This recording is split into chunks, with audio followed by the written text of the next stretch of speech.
नमस्कार दोस्तों, the real story में आपका एक बार फिर से स्वागत है। मैं हूं राजेंद्र शर्मा। आज हम बात कर रहे हैं एक ऐसी राजनीतिक कहानी की जो भारत की सत्ता की कुर्सी को हिलाने वाली है। जी हां, आज हम बात करेंगे जगदीप धनखड़ की, जिनका उपराष्ट्रपति पद से इस्तीफा 21 जुलाई 2025 को आया।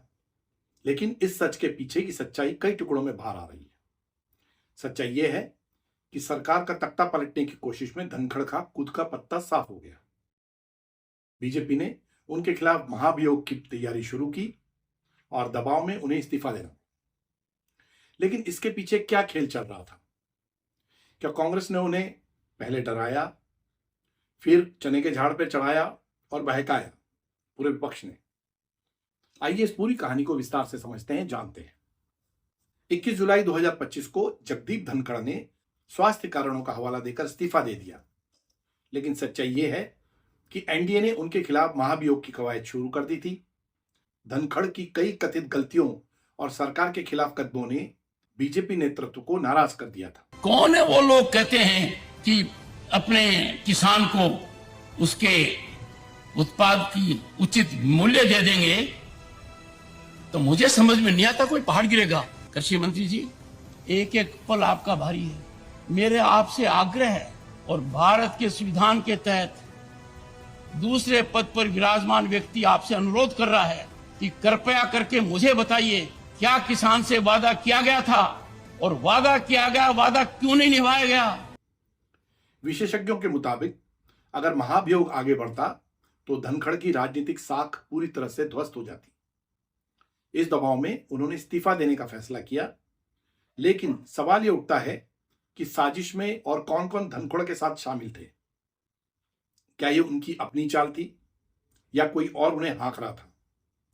क्या उनके भाई और दामाद भी इसमें शामिल थे? ये बड़े सवाल हैं जो आज लगातार खड़े हुए हैं और ये मुद्दा खत्म नहीं हो रहा है।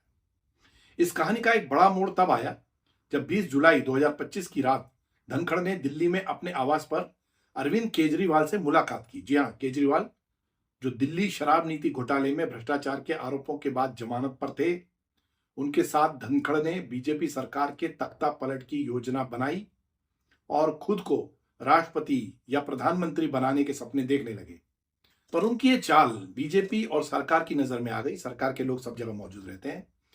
केजरीवाल जो आप पार्टी के नेता हैं, उनके साथ उनकी गुप्त मुलाकात बीजेपी के लिए असहनीय थी।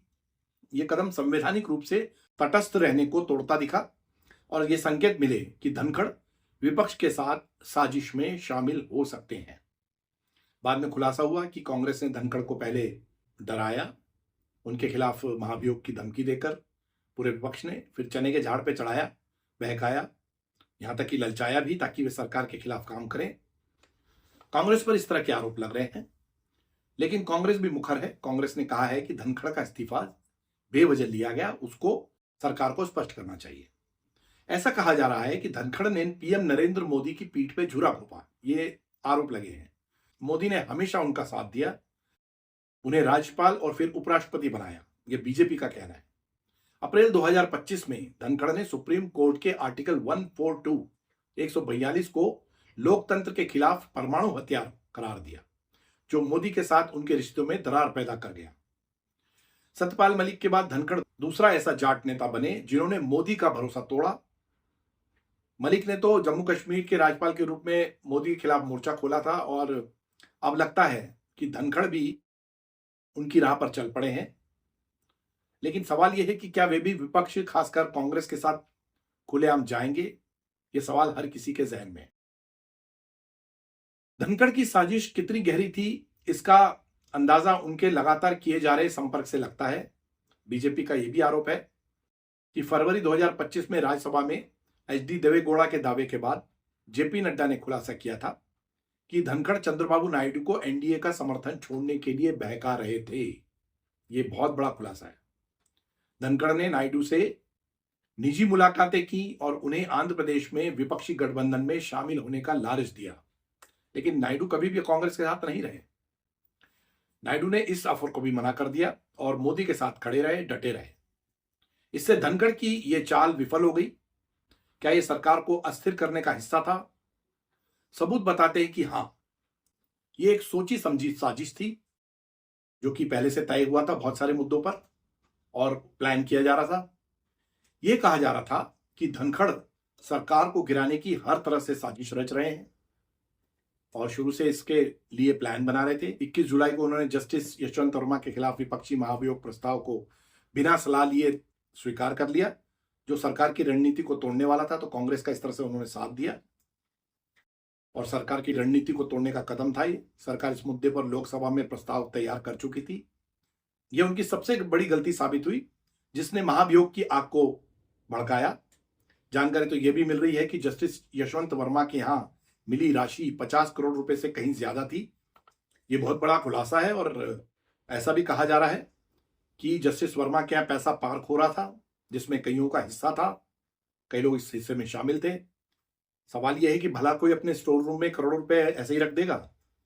जब रखने की सब जगह भर गई हो तभी तो रखेगा। अब तो धनखड़ से जस्टिस वर्मा की दोस्ती के चर्चे भी चल रहे हैं। धनखड़ और जस्टिस वर्मा की दोस्ती कितनी गहरी थी? धनखड़ का लोकसभा के अध्यक्ष ओम बिरला के साथ प्रोटोकॉल विवाद भी उनकी मुश्किलें बढ़ा रहा था। दोनों राजस्थान से होने के बावजूद धनखड़ संसद टीवी पर ज्यादा समय मांगते थे, जो गवर्नेंस में फ्रिक्शन का कारण बना। इसके अलावा उनकी कांग्रेस नेताओं से बार बार मुलाकात, खासकर जयराम रमेश और खड़गे से, यह संकेत देती थी कि वे विपक्ष के साथ हाथ मिलाने की फिराक में थे। क्या यह एक नया राजनीतिक मोर्चा खुलने की तैयारी थी? क्या धनखड़ की महत्वाकांक्षाएं बहुत बढ़ गई थी? ये सब सवाल है। 22 जुलाई को पीएम मोदी ने 15 घंटे बाद ट्वीट कर धनखड़ को शुभकामनाएं दी, जो बीजेपी की नाराजगी और असहजता दोनों को दर्शाता है। इंडिया ब्लॉक इस मुद्दे पर अब हाथ मलकर बैठ गया है, जो धनखड़ के कदमों का राजनीतिक असर दिखाता है। क्या धनखड़ कांग्रेस या आप पार्टी के साथ गठबंधन करेंगे या वे सत्यपाल मलिक की जगह अकेले मोर्चा खोलेंगे? ये सब सवाल हैं अभी भविष्य के। क्या आगे उनका प्लान है, क्या है, ये देखना होगा। आपकी राय क्या है कमेंट में बताएं और इस वीडियो को लाइक और शेयर करें।